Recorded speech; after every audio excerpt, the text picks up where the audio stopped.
Jésus est en vie. Jean chapitre 10.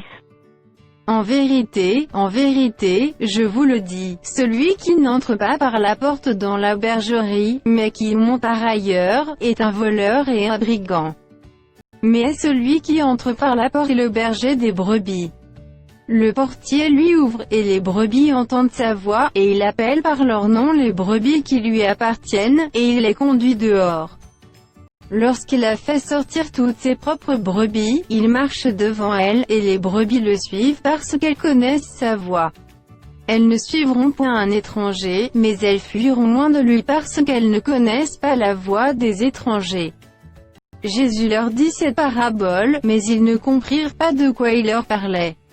Jésus leur dit encore, en vérité, je vous le dis, je suis la porte des brebis.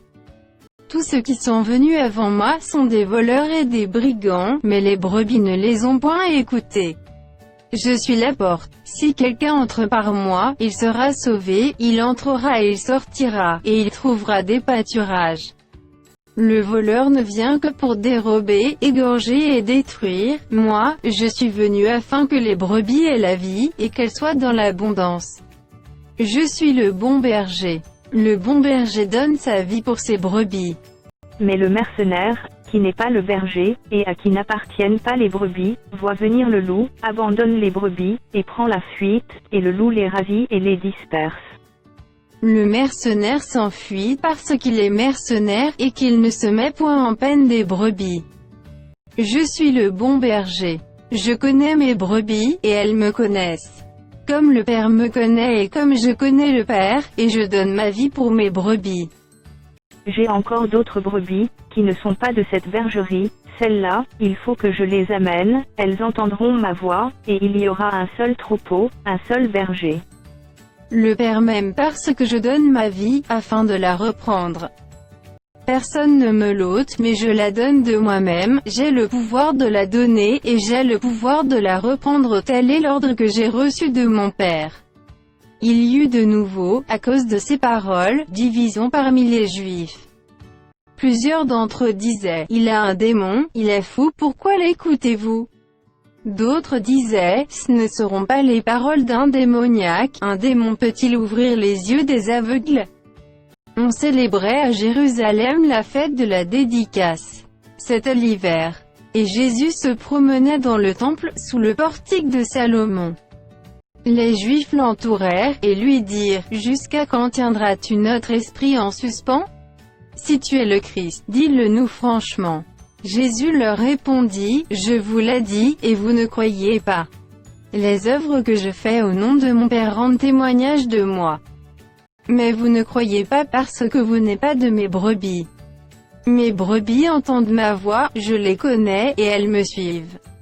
Je leur donne la vie éternelle, et elles ne périront jamais, et personne ne les ravira de ma main.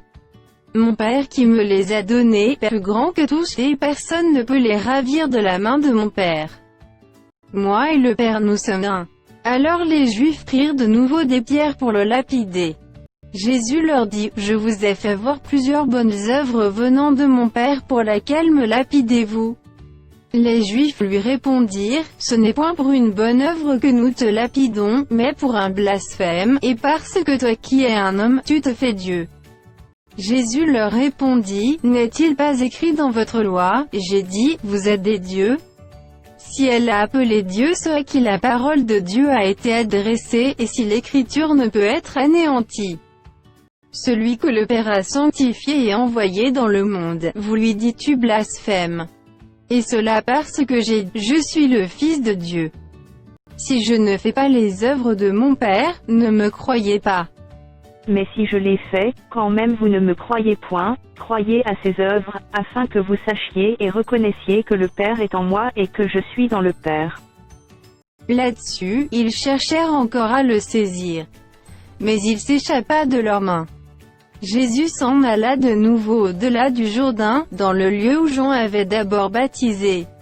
Et il y demeura. Beaucoup de gens vinrent à lui, et ils disaient, « Jean n'a fait aucun miracle, mais tout ce que Jean a dit de ces hommes était vrai. » Et, dans ce lieu-là plusieurs crurent en lui.